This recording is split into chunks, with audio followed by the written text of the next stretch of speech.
CNBC TV18 exclusive, Prerna Barua caught up with the TRAI chairman R.S. Sharma to get his first reaction after the spectrum auctions. Listen in. A lot has been written about the spectrum, and actually it is not the TRAI which conducts the spectrum, it's the government of India which does so. TRAI makes the recommendations relating to the pricing, the reserve price suggestions, and which spectrum then to be auctioned.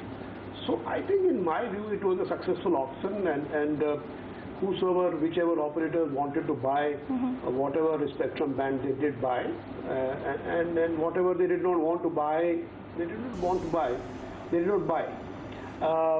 One of the basic reasons, where we had recommended a whole lot of spectrum, which you call mega spectrum, to be made available to the TSPs was that generally when we talked about quality of service, one of the reasons which is oft quoted by the TSPs is that because we do not have a spectrum, therefore we are not able to provide good quality of service.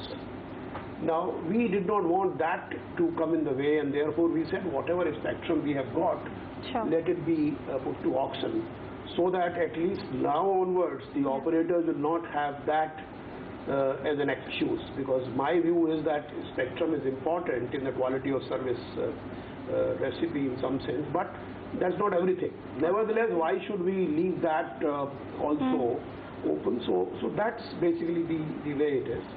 In my view, whosoever wanted to, procure, buy, they have done so.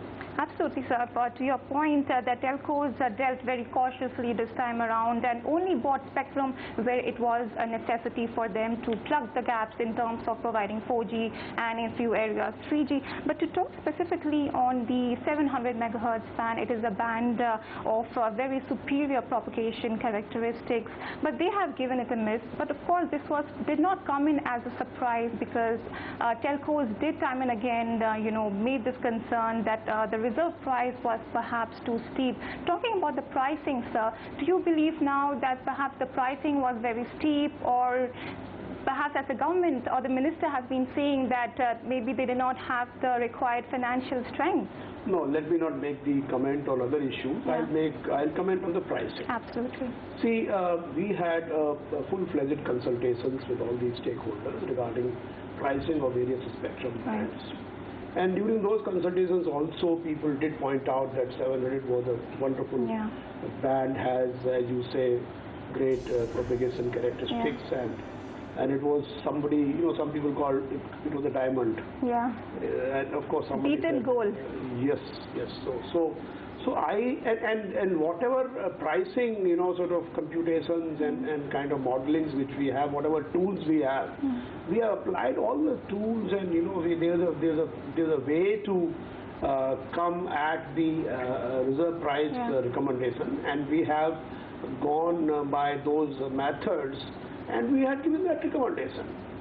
So, but 11,500 crores per megahertz for a pan-India, a company would have to splurge nearly 56,000 crore rupees to get a block of 700. Don't you think that is a little high? Look, the prices of any commodity are determined by competition. Absolutely. It's not determined. I don't know what is your estimate of the reserve price which we should have. What according to you should have been the right price? No, so fair enough. The TRAI is very capable, but so we had gone through that process, and we had given our recommendation, which in our view is the best recommendation for the price.